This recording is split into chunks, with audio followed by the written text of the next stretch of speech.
Dans cette vidéo, je vais vous présenter ma thèse de doctorat en économie composée de 4 chapitres et intitulée Globalisation, dégâts et bénéfices. En fait, malheureusement, je vais pouvoir vous présenter que 3 de ces chapitres étant donné que le troisième chapitre de cette thèse doit être gardé secret pour un tout petit peu plus longtemps et je le présenterai dès que possible sur cette chaîne. Dans les 3 premiers chapitres de ma thèse, nous nous sommes intéressés au lien entre le commerce international et les conflits à différentes échelles. Dans le premier chapitre, je me suis intéressé à mesurer pour la première fois l'impact du commerce des armes sur la violence, sur la probabilité de conflits internes dans le pays qui les reçoit. Dans le second chapitre, nous nous sommes intéressés au lien entre le commerce international du gaz naturel et les disputes entre États. Dans le troisième chapitre que je ne peux malheureusement pas présenter ici, nous nous sommes aussi intéressés au commerce international et au conflit. Et le quatrième chapitre, qui était le chapitre non attendu de cette thèse, concerne l'impact des mesures de confinement sur le développement du coronavirus. Dans chacun de ces chapitres, il y a toujours une partie empirique où j'étudie avec des données du monde réel des mécanismes et je teste des hypothèses avec ces données réelles du monde. Dans 3 de ces chapitres, nous avons collecté un nouveau jeu de données pour pouvoir justement tester ces hypothèses. Et dans 2 de ces chapitres, nous avons construit un modèle théorique qui nous permet de formaliser les relations et ensuite de tester empiriquement les prédictions de notre modèle théorique.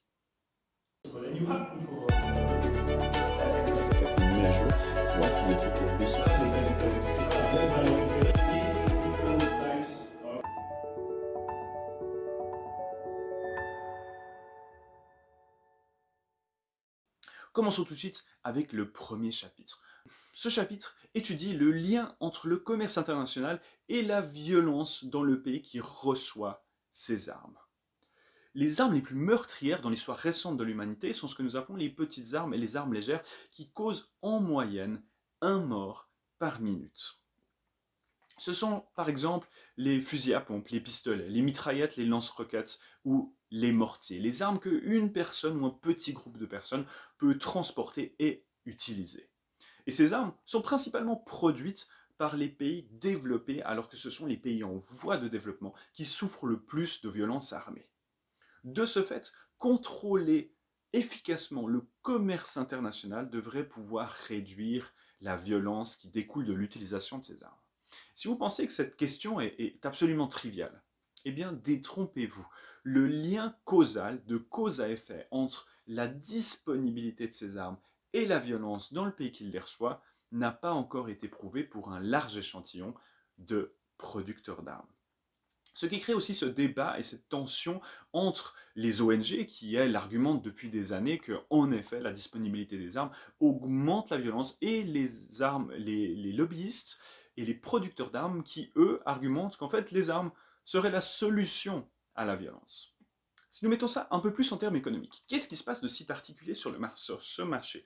Il y a ce que nous appelons une externalité, c'est-à-dire que les producteurs d'armes, la vente d'armes, induit un coût que les producteurs d'armes ne prennent pas en compte. Il reste externe à l'entreprise. Ce coût supplémentaire dû à la vente d'armes peut être par exemple qu'en vendant des armes, ça va augmenter ou déclencher un conflit et augmenter les morts dans un pays. Et en effet, ceci n'est pas payé et pris en compte par l'entreprise qui vend ces armes. Et donc, la solution potentiellement que vous avez déjà, qui est assez élégante, en économie on dit qu'il faut donc internaliser le coût, c'est-à-dire faire que l'entreprise soit responsable et paye pour les coûts de cette externalité.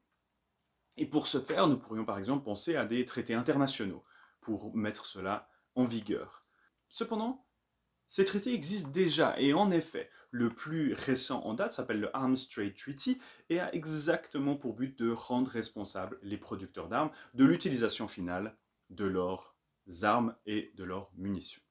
Mais ces traités sont souvent dénoncés de ne pas être suffisamment efficaces. Le dernier exemple en date est le Royaume-Uni qui a envoyé et continué d'envoyer pour des millions d'armes en Arabie Saoudite et a été accusé d'alimenter la violence dans le conflit au Yémen. Et ils ont continué d'envoyer des armes malgré que la communauté internationale a de manière répétée demandé qu'ils arrêtent. Mais surtout, malgré qu'ils soient signataires de ce traité, le Arms Trade Treaty.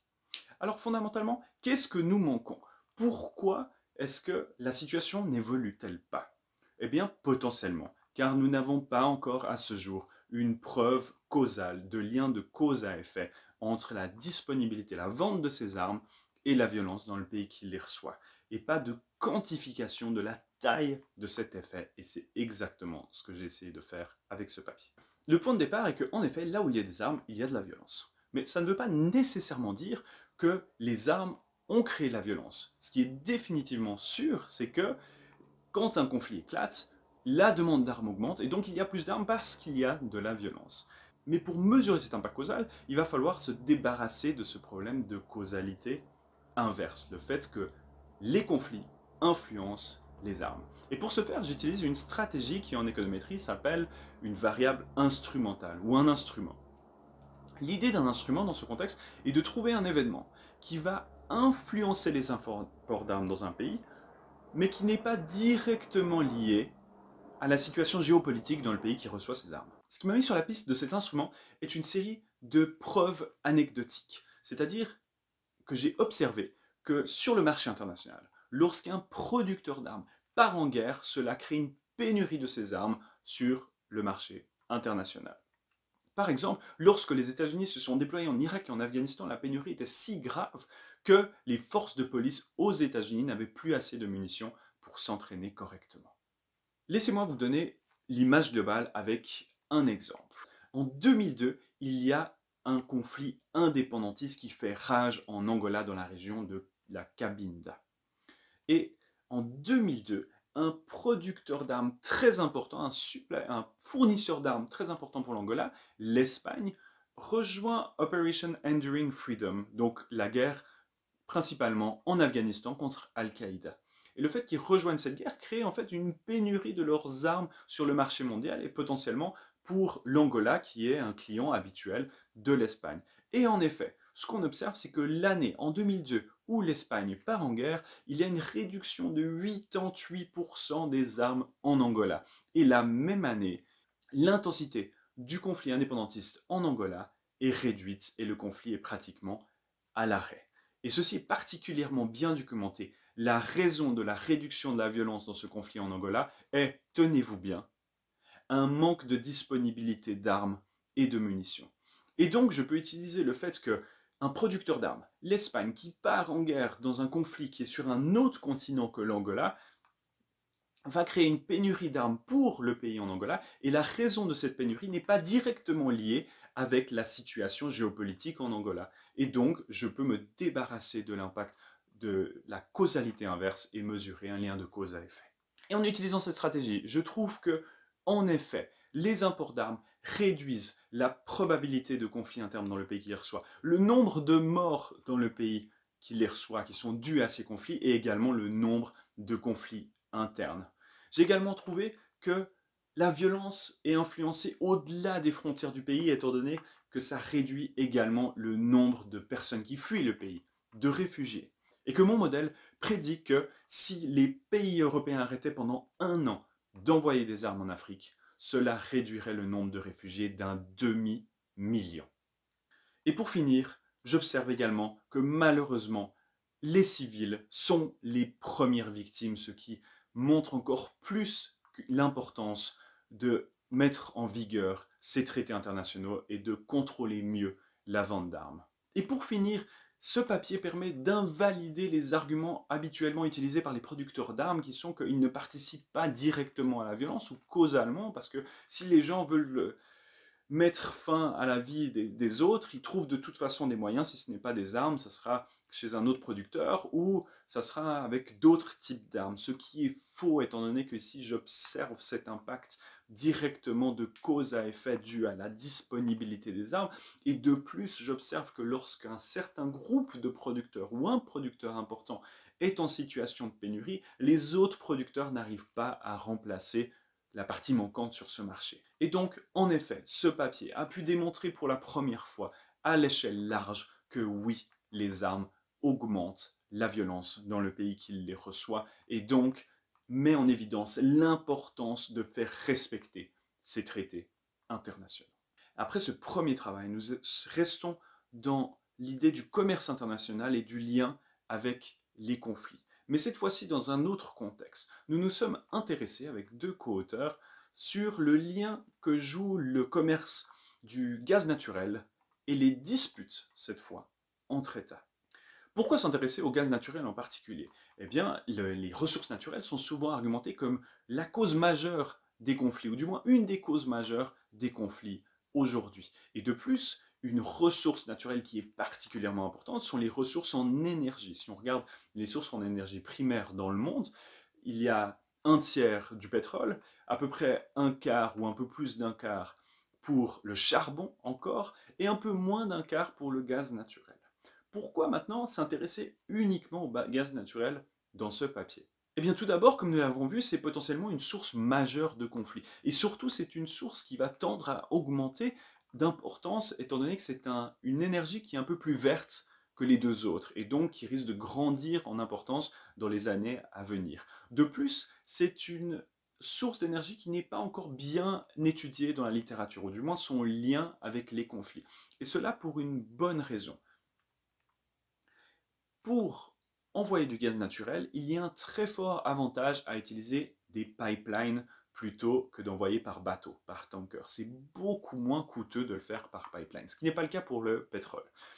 Et donc, cela crée, étant donné qu'il y a cette dépendance physique entre acheteur et vendeur qui est due à ce lien physique qu'est le pipeline, cela va créer une dépendance et donc ce qu'on appelle un lien monopolistique. C'est-à-dire que les clients vont être forcés d'acheter aux mêmes acheteurs étant donné qu'ils ne peuvent pas reconstruire des pipelines à n'importe quand et à moindre coût. Et cette contrainte physique, conjointement avec ce pouvoir monopolistique, va créer des incitatifs qui sont différents de pour d'autres biens, ou peut-être on veut simplement conquérir les gisements de pétrole, par exemple. Ici, l'histoire est différente.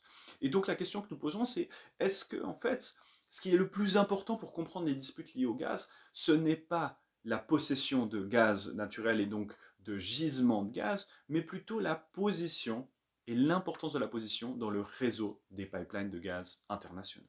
Pour répondre à cette question, nous avons d'abord construit un modèle théorique, donc c'est-à-dire un ensemble d'équations mathématiques qui représentent la réalité, qui nous permettent de la simplifier, de mieux la comprendre et de faire des prédictions.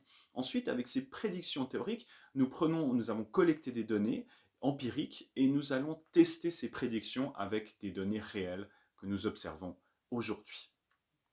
Et la plus grande prédiction de ce modèle est que notre modèle théorique prédit que pour un niveau de prix et un gain en position stratégique suffisamment grand, il y a une incitation à attaquer le voisin. Et nous confirmons ça avec nos données empiriques. Notre hypothèse de base dans ce modèle, c'est que les États veulent maximiser leurs revenus, et principalement ici le revenu de la vente de gaz naturel.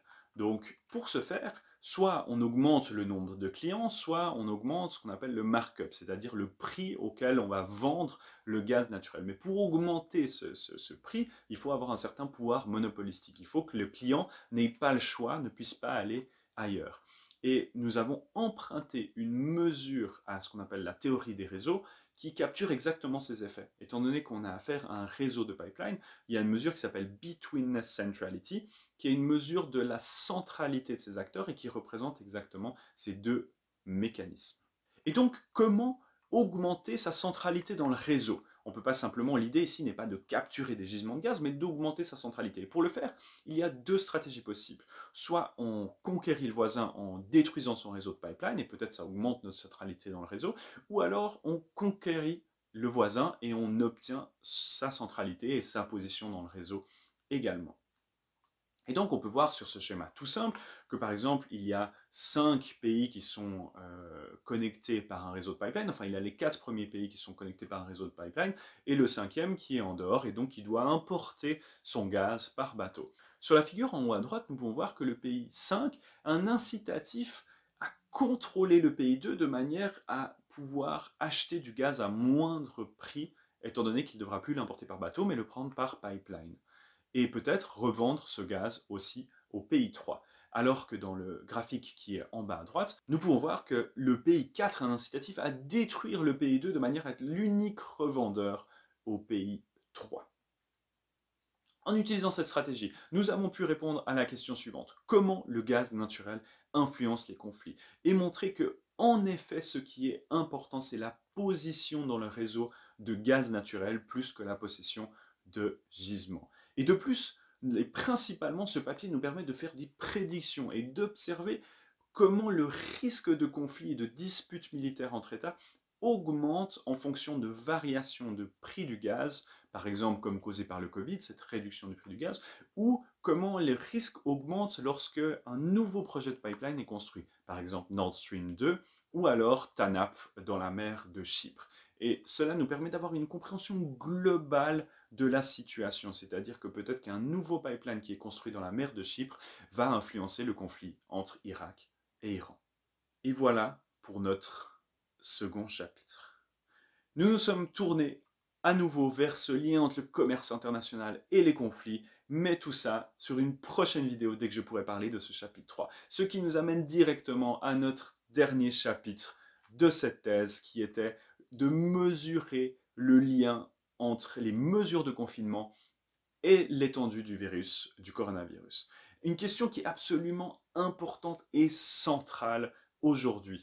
Étant donné que nous sommes dans un cycle où on ouvre et on referme les pays, il est absolument nécessaire de savoir, de 1, si ces mesures de confinement fonctionnent, de 2, lesquelles sont les plus efficaces, et de savoir à quel point elles sont efficaces. Et c'est exactement ce que nous avons répondu avec ce papier. Comme d'habitude, le point de départ a été de construire un jeu de données. Nous avons donc collecté les données, un des membres de l'équipe, en utilisant ce que nous appelons le web scrapping, c'est-à-dire qu'il a créé un logiciel qui lie automatiquement un grand nombre d'articles de journaux sur Internet et qui extrait automatiquement l'information et crée une base de données avec à quelle date, quel pays a mis quelle mesure de confinement. Une fois que nous avions ça, nous avons défini 8 mesures de confinement, 8 différents niveaux et différentes mesures de confinement, et ça nous a permis d'étudier si les mesures de confinement sont efficaces, si oui, lesquelles le sont peut-être plus, et s'il y avait une différence entre pays développés et pays en voie de développement.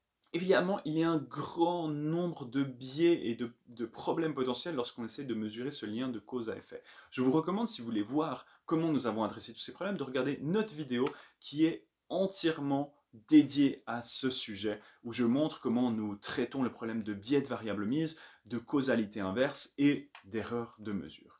Une fois que nous avons traité tous ces problèmes, voici les résultats. Nous avons pu montrer que, en effet, les mesures de confinement, principalement au sein des pays, ont un impact. Laissez-moi vous expliquer ce qu'on voit sur ce graphique et comment le lire. Ce que nous voyons sur ce graphique, c'est la différence du taux de croissance du virus entre un pays qui implémente une mesure de confinement et un pays qui ne l'aurait pas implémenté. Et donc, ce que nous pouvons voir, c'est que tant que cette ligne verte et cet ensemble vert se trouve sous la ligne du zéro, cela montre que le pays qui a mis une mesure de confinement se trouve dans une meilleure situation qu'un autre. Et donc nous pouvons voir cette réduction qui est statistiquement significative du taux de croissance pour les pays qui ont en effet mis des mesures de confinement. Et nous pouvons voir que malheureusement, nous ne trouvons pas d'effet statistiquement significatif, ou du moins beaucoup plus faible, pour les mesures de confinement à l'extérieur du pays, c'est-à-dire principalement fermer les frontières. Ensuite, nous avons voulu comparer ces effets entre toutes les mesures que nous avions mesurées. Et nous avons pu voir que les mesures les plus efficaces sont les mesures très localisées, soit où on ferme un type d'activité dans le pays, soit où on ferme une partie du pays. Ce qui est très prometteur étant donné que ce sont les mesures les moins qui limitent le moins les mouvements globalement dans un pays. Et en effet, nous avons pu donc montrer que ces mesures de confinement auraient sauvé plus d'un demi-million de personnes. Et nous montrons également, plus loin dans le papier, que ces mesures de confinement ont, du moins nous ne pouvons observer qu'un effet efficace dans les pays développés et pas dans les pays en voie de développement. Et nous argumentons que potentiellement le coût est trop élevé pour des travailleurs journaliers, par exemple, de rester chez soi et de ne pas avoir de revenus. Et donc, étant donné que conjointement, nous observons que les mesures les plus efficaces sont les mesures localisées, notre recommandation de politique est de se concentrer sur ces mesures localisées, sur les activités problématiques ou la région problématique, ce qui permettrait d'envoyer des subsides à moindre coût pour cette sous-partie de la population qui est limitée. Et donc peut-être des politiques qui sont accessibles même pour des pays en voie de développement. Voilà pour les 4 chapitres de ma thèse. Mais au-delà de ces chapitres de ma thèse, qu'est-ce que j'ai essayé d'accomplir durant mon doctorat avec ce travail qui me fascine tous les jours?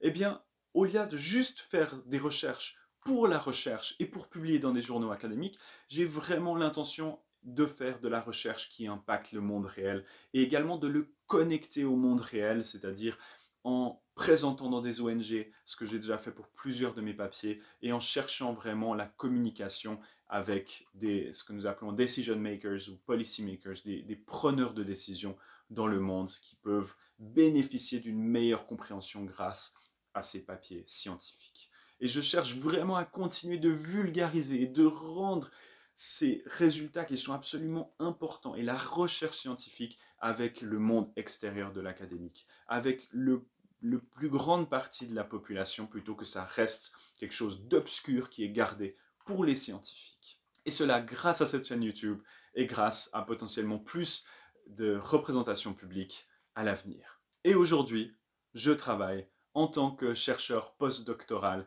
à l'Université de Zurich avec une équipe absolument fascinante, Joachim Vogt et Bruno Capretini, que je remercie déjà infiniment pour tout ce que j'ai appris avec eux déjà dans ce tout petit laps de temps. Sur ce, je voudrais vous remercier grandement de votre présence avec moi pour cette défense de thèse publique. Si vous avez des questions sur n'importe lequel de ces papiers ou sur la thèse en économie, n'hésitez pas à poser des commentaires en dessous. Et si vous voulez toujours être au courant des prochaines vidéos, n'oubliez pas de vous souscrire à la chaîne et de cliquer sur l'icône de la cloche. À bientôt pour discuter de la recherche sur cette chaîne et sur les autres réseaux sociaux.